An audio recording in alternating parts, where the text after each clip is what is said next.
નમસ્કાર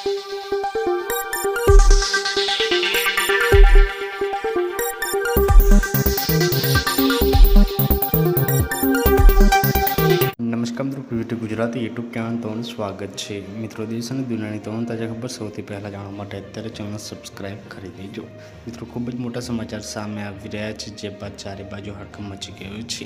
જી હા મિત્રો, અહીંયા વાત કરીએ તો મિત્રો, ગાઝામાં યુદ્ધ વિરામ છતાં ઇઝરાયેલી હુમલા ચાલુ। મોટા દુઃખદ સમાચાર આપને જણાવી દીધું મિત્રો, અહીંયા ગાઝામાં યુદ્ધ વિરામ દરમિયાન હોવા છતાં પણ મિત્રો ઇઝરાયેલ હુમલા સતત ચાલુ છે। ત્યારે મિત્રો દક્ષિણ ગાઝાના ખાન યુનિટ મિત્રો વિસ્તારમાં એક વાહન પર ઇઝરાયેલી ડ્રોન હુમલામાં ઓછામાં ઓછા 2 લોકોના મોત થઈ ગયા છે।